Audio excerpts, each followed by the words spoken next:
Guys, അപ്പോൾ നമ്മൾ ഇന്ന് കഴിക്കാൻ പോകുന്നത് ഹാൻഡ് മുറുക്കാണ്. അപ്പോൾ ഹാൻഡ് മുറുക്കെന്ന് പറഞ്ഞാൽ എന്താണെന്ന് അറിയാമെന്നുള്ളവർ കമൻറ്റ് ചെയ്യണേ. എനിക്ക് ഹാൻഡ് മുറുക്ക് എന്താണെന്ന് അറിയത്തില്ല. കൈ മുറുക്ക് അങ്ങനെ ആയിരിക്കും. കൈ മുറുക്കെന്ന് പറഞ്ഞതിന് അവരുദ്ദേശിക്കുന്ന എന്താണെന്ന് അറിയാൻ വയ്യ. എന്തായാലും നമുക്കിതൊന്ന് പൊട്ടിക്കാം. അരി മുറുക്കാണോ എന്തോ, അതുകൊണ്ടായിരിക്കും അങ്ങനെ റൈസ് മുറുക്കെന്ന് കൊടുത്താൽ പോലെ അല്ലേ. ഹാൻഡ് മുറുക്കെന്ന് കൊടുത്തതിന് ഉദ്ദേശം എന്താണെന്ന് എനിക്കറിയില്ല. അപ്പോൾ നാണ്ടേ ഇതാണ് നമ്മുടെ മുറുക്ക്. ഇപ്പോൾ ഹാൻഡ് മുറുക്കായി, ഇപ്പോൾ ഫിംഗർ മുറുക്കായി. നല്ല രസമുണ്ട്. ഇത് കമ്മൽ പോലെക്കിടാം.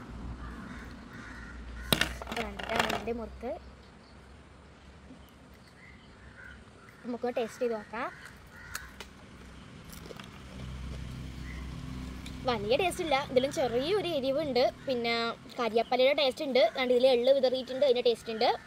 പിന്നെ മഞ്ഞപ്പൊടിയുടെ ടേസ്റ്റ് ഉണ്ട്. മസാലയുടെ ടേസ്റ്റ് ഉണ്ടെന്ന് പറയാൻ പറ്റത്തില്ല, എന്നാലും മഞ്ഞളിൻ്റെയും മുളക് പൊടിയുടെയൊക്കെ നല്ല എരിവും കാര്യങ്ങളൊക്കെ ഉണ്ട്. എന്തായാലും എനിക്കിഷ്ടമായി. നിങ്ങളിത് കഴിച്ചിട്ടുണ്ടെങ്കിൽ കമൻറ്റ് ചെയ്യണേ. നിങ്ങൾക്ക് ഇഷ്ടമാണെന്നെങ്കിൽ കമൻറ്റ് ചെയ്യണേ. അപ്പോൾ വീഡിയോ ഇഷ്ടമായി സബ്സ്ക്രൈബ് ചെയ്യണം. പുതിയൊരു വീഡിയോ ആയിട്ട് വരുന്നത് വരെ ബൈ.